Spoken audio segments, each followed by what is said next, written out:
Olá, tudo bem?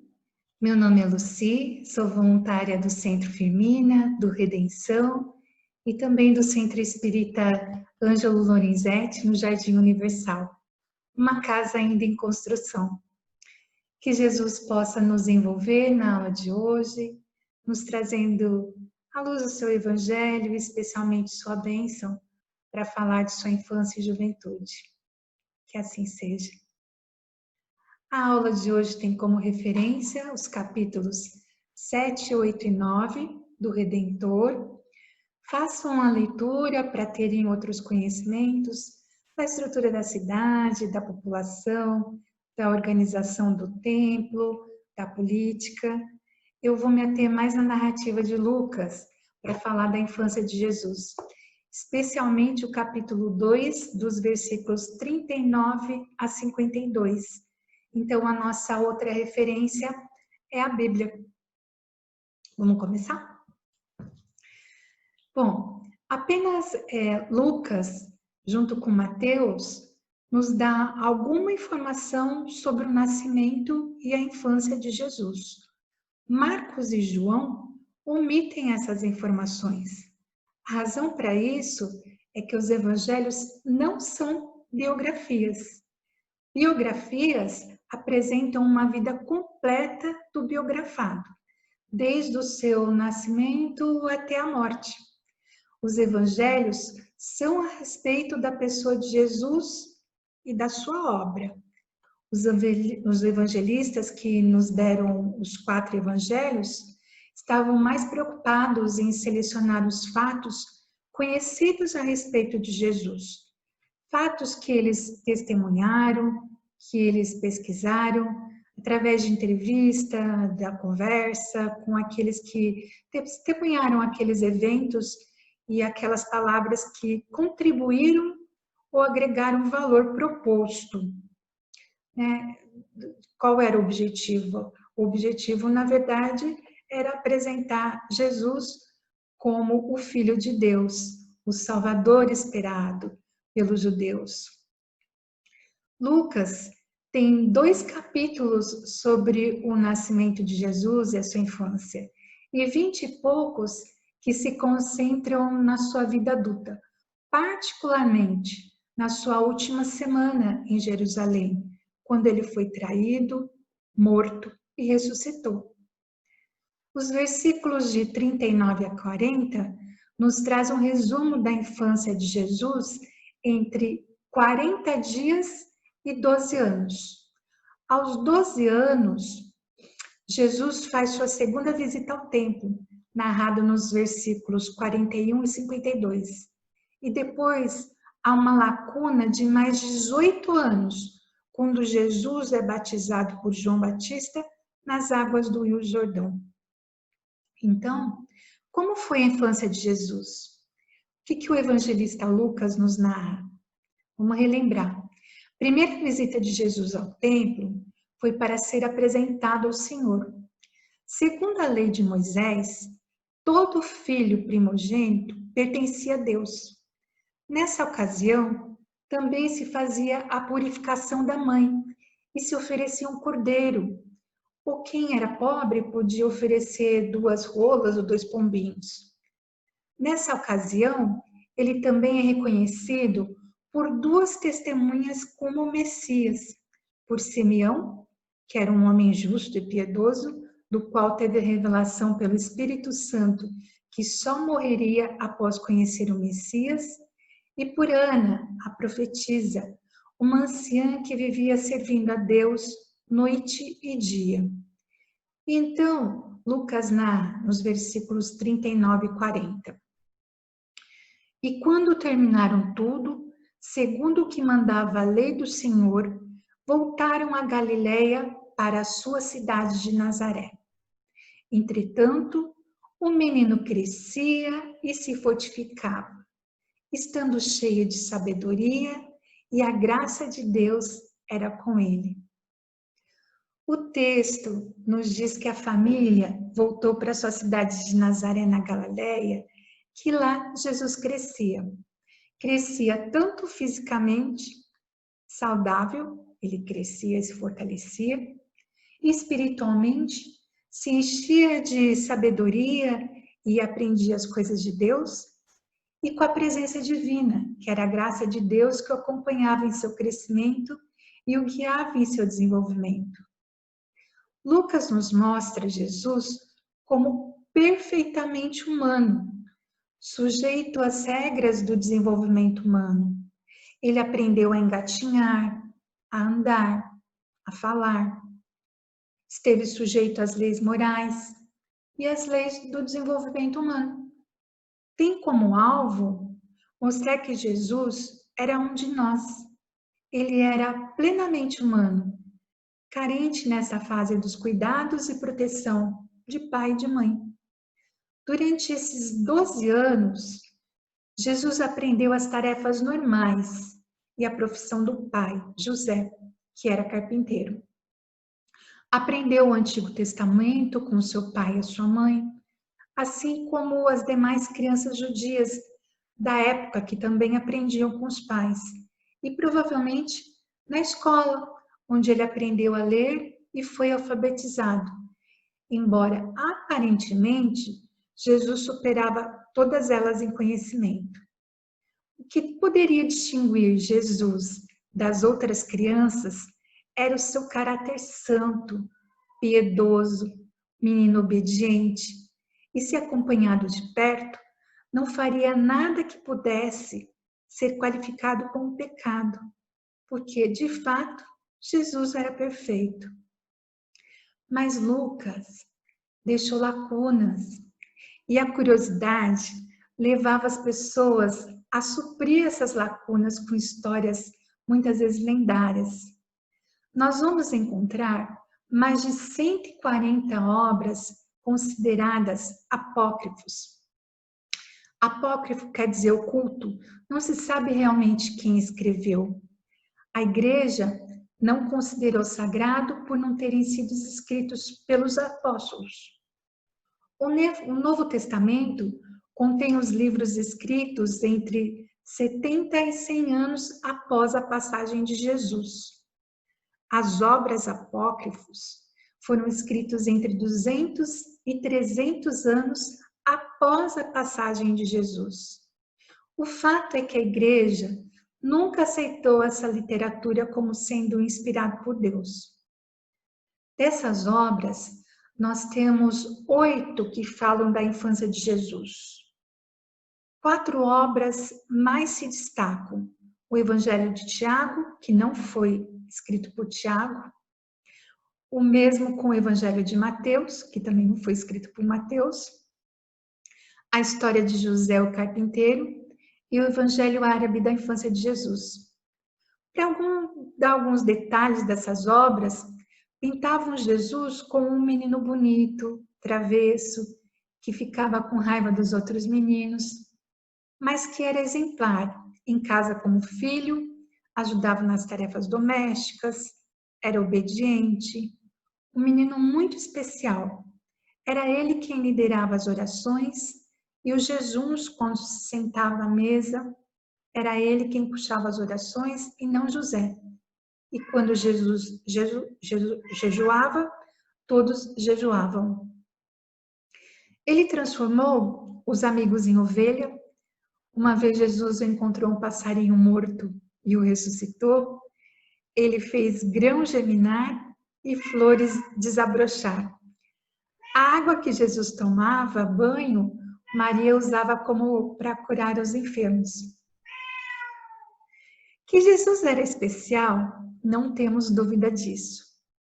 Mas os relatos bíblicos são superiores comparados aos apócrifos, por estes conterem fábulas, lendas, mitos, na tentativa de suprir as lacunas do Evangelho que não nos foi dito por uma única razão. Porque os fatos acontecidos durante os 12 primeiros anos da vida de Jesus não têm tanta relevância para aquilo que ele deveria fazer mais tarde. A Bíblia, ela não é exaustiva. Só nos revelou o que era necessário para que saibamos quem é Deus, que o conheçamos e também que nós nos conheçamos. Que saibamos qual a vontade de Deus para a nossa vida. Nós podemos aqui reconhecer a perfeita humanidade de Jesus. Ele se sujeitou ao crescimento, ao amadurecimento, como menino dependente de cuidados, proteção, o amparo maternal e paternal. Ele foi um de nós para nos ensinarmos como chegar à perfeição divina. É possível ser obediente, é possível perdoar, é possível ser bondoso, ser tolerante, ter compaixão, perseverança, ter fé, ajudar os mais necessitados e ainda assim ser humilde. Sabendo dessa humanidade de Jesus, podemos nos aproximarmos ainda mais dele. Em nossas horas mais difíceis, vamos nos recorrer a ele. Ele sabe o que estamos passando. Não é bom falar com alguém que nos entende, que sabe quem nós somos, nossos limites, as nossas dores? Dando continuidade ao Evangelho de Lucas, a próxima passagem que ele narra sobre a infância de Jesus é quando ele vai ao templo pela segunda vez. Aqui já com 12 anos de idade, durante a festa da Páscoa, os versículos 41 a 52. Então Seus pais iam todos os anos a Jerusalém no dia solene da Páscoa. Quando fez 12 anos, subiu com eles a Jerusalém, segundo o costume do dia da festa. E acabados os dias que ele durava, quando voltaram para casa, ficou o menino Jesus em Jerusalém, sem que seus pais o percebessem. Crendo que ele viria com os da comitiva, andaram caminho de um dia e buscavam entre os parentes e conhecidos. Como não o achassem, voltaram a Jerusalém em busca dele. Aconteceu que 3 dias depois o acharam no templo, assentado no meio dos doutores, ouvindo-os e fazendo-lhe perguntas. E todos que ouviram estavam pasmados de sua inteligência e das suas respostas. Quando viram, se admiraram, e sua mãe lhe disse: Filho, por que agistes assim conosco? Sabe que teu pai e eu te andávamos buscando cheios de aflição. E aí ele lhes respondeu: Para que me busqueis? Não sabeis que importa ocupar-me nas coisas que são do serviço do meu pai? Mas eles não entenderam a palavra que lhes disse. Desceu com eles e veio a Nazaré, e obedecia-lhes. Sua mãe conservava todas essas palavras no seu coração. E Jesus crescia em sabedoria, em idade e graça diante de Deus e dos homens. O objetivo de Lucas parece mostrar que Jesus, aos 12 anos, já tinha plena consciência de que ele era o Filho de Deus, o Messias esperado por Israel. Lucas também quer mostrar que aos 12 anos, Jesus já era um profundo conhecedor da palavra de Deus e que não ia demorar muito para ele entrar em confronto com os doutores da lei. Também que Jesus já tinha consciência da sua missão e que a sua lealdade ao Pai Celeste era maior do que a lealdade aos pais terrenos e que, contudo, Jesus era submisso a José e Maria e crescia debaixo da proteção e graça de Deus. Vamos refletir um pouco mais sobre o texto. Todo homem judeu era obrigado a ir para Jerusalém para celebrar 3 grandes festas judaicas: a Páscoa, a colheita e o tabernáculo. A mulher não era obrigada a ir, mas quando podia, geralmente ia o casal.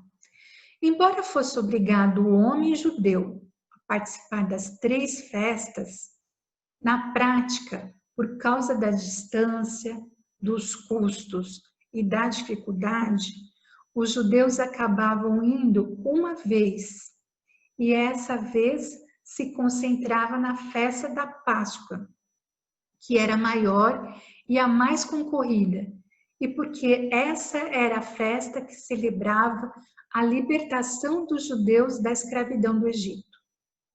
A palavra Páscoa vem do hebraico, que significa passar por cima, e se refere àquele momento narrado no livro do Êxodo, em que o anjo da morte, ao matar os primogênitos dos egípcios, ao passar pela casa dos judeus, vendo o sangue que havia sido derramado na porta, o sangue do cordeiro, o anjo passava por sobre aquela porta e ia para a próxima ou ia para a região dos egípcios, onde não havendo sangue, então os primogênitos eram mortos.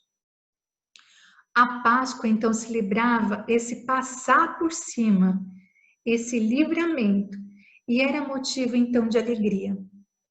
A festa da Páscoa durava uma semana inteira e milhares de peregrinos iam a Jerusalém.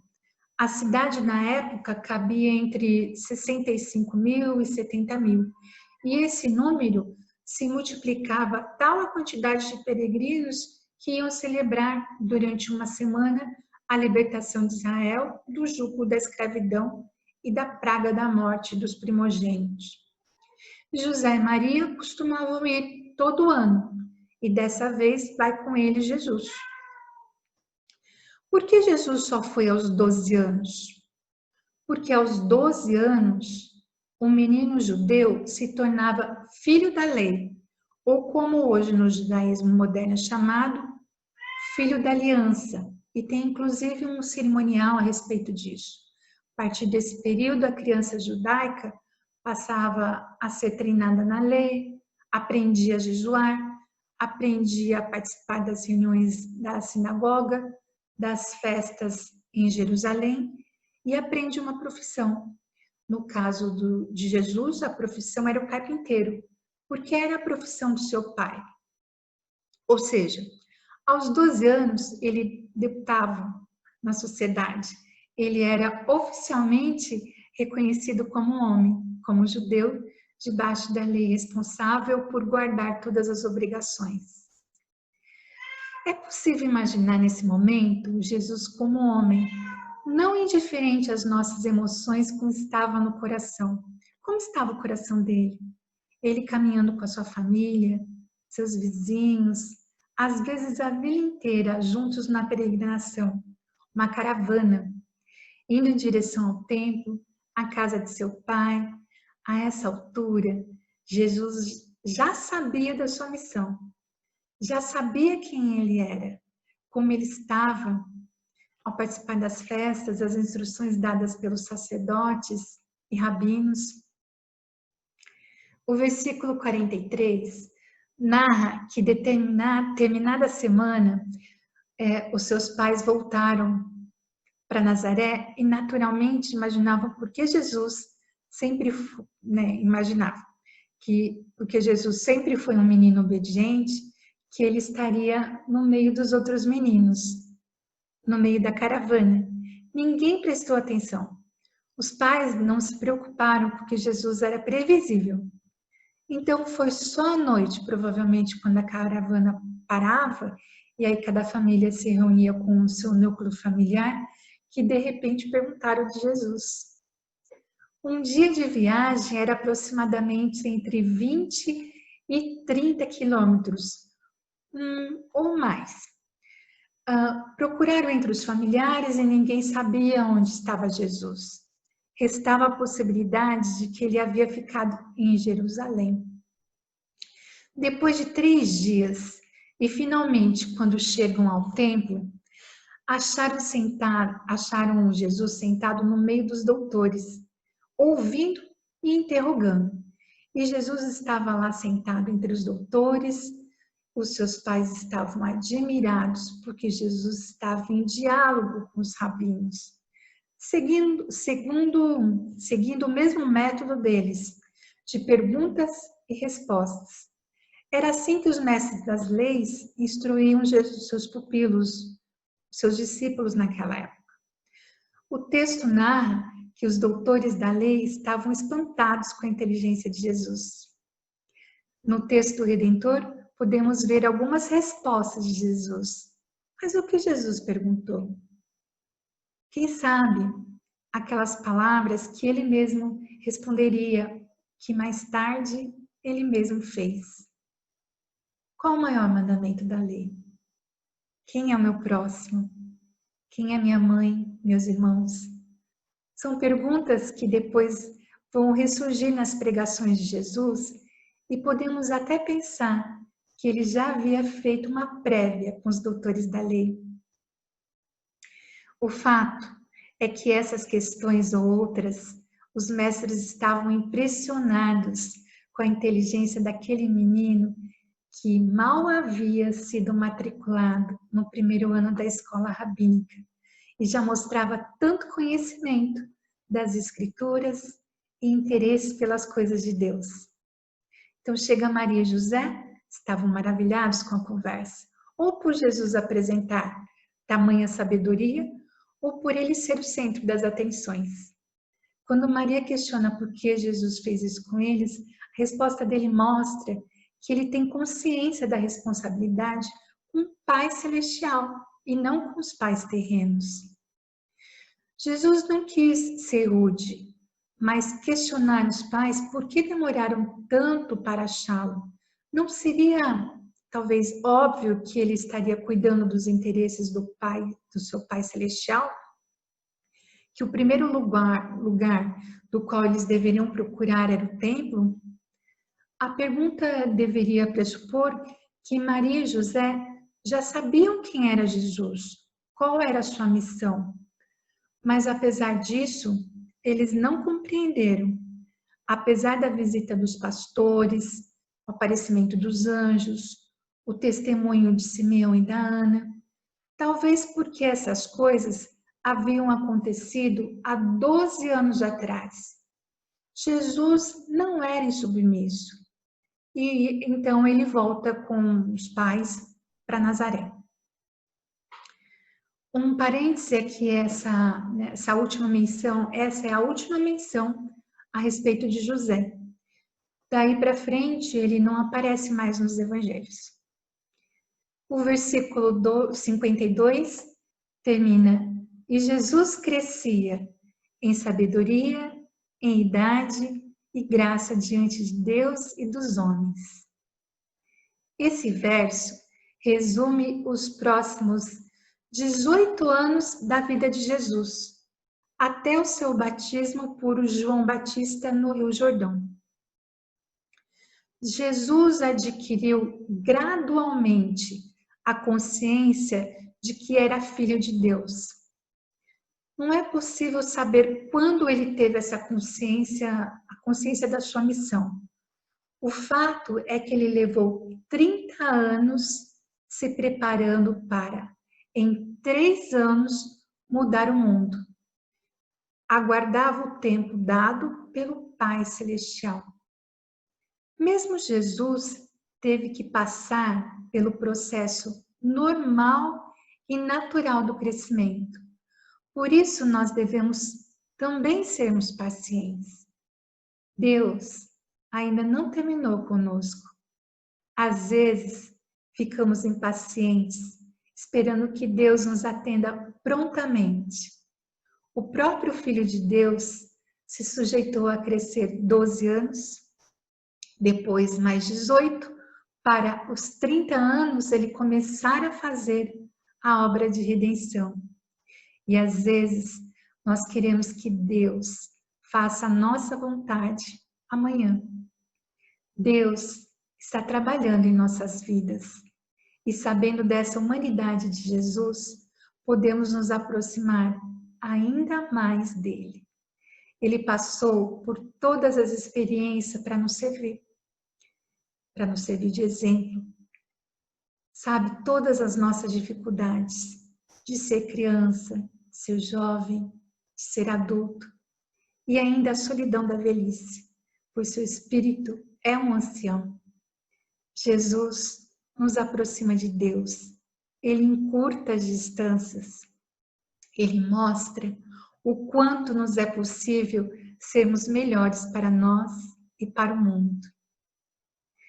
Que essa passagem aqui, sobre a infância de Jesus, seja usada por nós, para o nosso entendimento de que o Cristo se submeteu ao processo humano para nos lembrar do grande amor de Deus por nós. Que assim seja. Gratidão.